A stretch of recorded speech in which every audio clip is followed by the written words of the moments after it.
H. Upmann, 1844 Reserve in Churchill. Hey everybody, okay, this is Cigar Vlog. Okay, so H. Upmann, one of those brands that's been around kind of forever. Originally started in Cuba. I think they operate now out of, well, I think they actually still have a Cuban factory.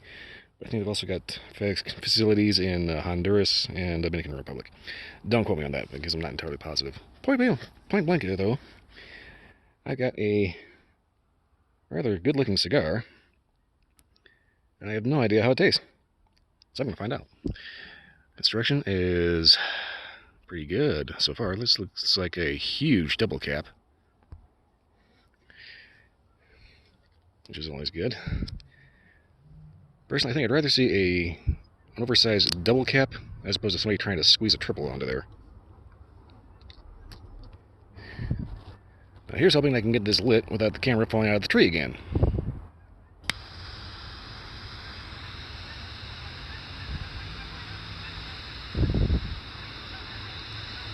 And here's also hoping that I don't get crapped on by a flock of geese flying overhead.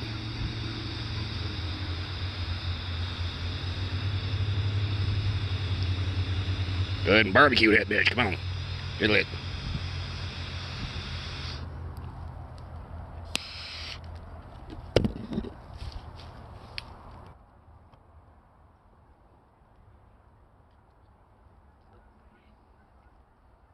I think I may need to adjust my cut because that is like super stiff. Yeah, I think that cut's a little shallow.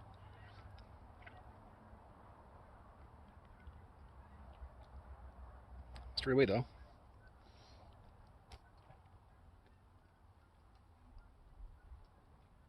No spice, a little earthy, clean tobacco. I want to say slightly leathery. And as it lingers, something kind of sweet kind of starts rearing up. Interesting. Okay, well, anyway, I'm going to see if I can unfurl my cut.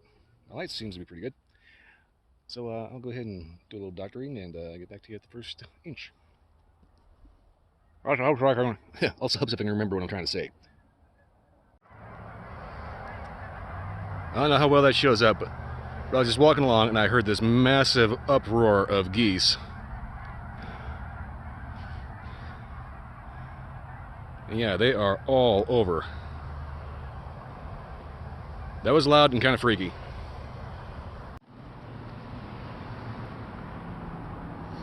Okay, so turns out, yes, my cut was a little shallow, and no, my light wasn't quite as good as I thought it was.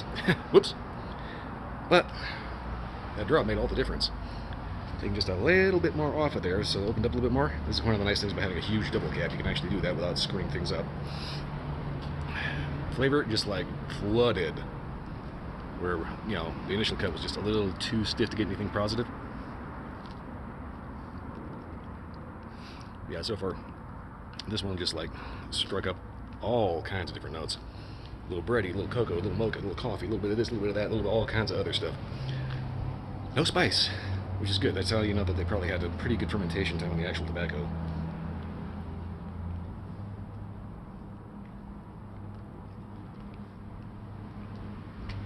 There's something almost cookie-ish about it.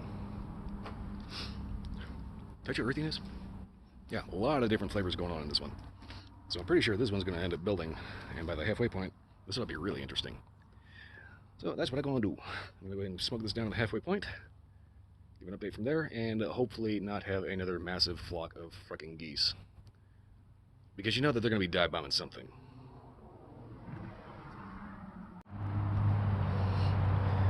Okay, well, a little bit of a minor update here. This is not quite the halfway point, but the ash did just flop off, and it's kind of because I tapped it a little bit. But this is kind of one of those things that kind of, you don't really want to understate the importance of getting your light right, because it's kind of burning a little weird. I've had to do a number of touch-ups, and for some reason the ash started curling like very, very weird. But yeah, when you light your cigar, don't do what I do, okay? Take your time, do it right, give it a good puff, properly light it instead of just scorching the crap out of it. Yeah, anyway, I got a little bit more to get to the actual halfway point, and I'll give a proper update from there. Okay, I think I'm at the proper halfway point here, so this is the actual midpoint update.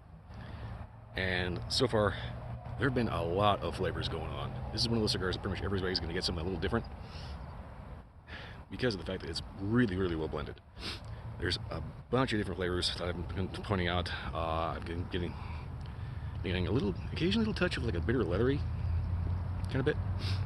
But I think that's there for balance because there's a sweet birdiness, there's occasionally almost a fruity note, a little bit of baking spice. Just all kinds of just interesting flavors that's kind of hard to pinpoint one exactly. Retrohale kind of mimirs? The fuck is a mimmer? Mirrors the mouth. Occasionally getting a little fruity. Not very often though, but it's kind of weird because there's just a lot of nuance that you can end up picking out of this. You kind of have to be paying attention to find one specific thing to focus on. But yeah, so far, just the amount of flavors and the amount of good flavors that are good and strong and present and there. And just, If somebody asks you why you smoke cigars, this is your answer. There's so many different things going on, and they're all awesome. Part of the fun of this one is trying to pick out individual flavors. But yeah, so far this one's turned out really good. I guess there's kind of a reason why H. Upmann's been around pretty much damn near forever. Also, probably one of the reasons why I don't even want to try pricing a box of these things, because I know that they run well into triple digits. I got this as a bundle, so I kind of got a little lucky. Anyway, I'm going to go ahead and get this down to the nub, yank the band, and see how it finishes up. Okay. Getting up to the point of running out of thinker space, and kind of every puff is going into my eyes. Also, I turned my hand around because it kind of dawned on me that I was holding my hand up to keep the sun out of my eyes, but I'm wearing a hat with a brim, so dumb. Anyway. Flavors so far have been numerous. It's like I said, everybody's tongue is going to be keyed a little different, so everybody's going to be picking out a little something different from this. I've been getting a little baking spice, a little sweet, a little breadiness, almost cookie-ish breadiness. Occasionally a little cocoa, a little cocoa, with coffee-ish, a little hazelnut sometimes. Every so often we get a little touch of floral. There's a lot of different flavors going on in this. So definitely worth the money. If you can manage to get a hold of them for a decent price. I just like, good lord, my face, good lord. Anyway. Drink pairings. I would say definitely a good bourbon. Or perhaps a decently flavorful ale, like something like a Russian Imperial Stout. Or, of course, you can always go with the coffee route. That would actually be a very good choice. I would say something like a stronger espresso. I think that's about it. Anyway, like I said, definitely worth the try. By all means, check these out. These are definitely classics, and they're classics for a reason. They are good. And other than just gushing about how many flavors there are that you're going to find out and how good they are and anything else, I guess I could probably just wrap this up by saying this is something you'd probably smoke during the holidays because it's just got that warm, inviting vibe that, yeah, it kind of has that just hanging out with your friends, all day cooking kind of thing. Make sure I'm not going to run over by a bicycle. But yeah, I'm kind of out of things to say. Just try them. By all means, try them. Get hold of them. Steal one from your friends. Just try one. Trust me, it's good. Anyway, don't really have much else to say other than give them a shot. Other than that, that's pretty much it. If you like this review, like, subscribe, leave a comment. Let me know if you had a different experience. Also, check out my Twitch stream Sunday to Friday night, 10 p.m. to 2 a.m. If you can't make it live, they're recorded for a little while afterwards. I'm gonna get out of here before I trip up my own tongue again.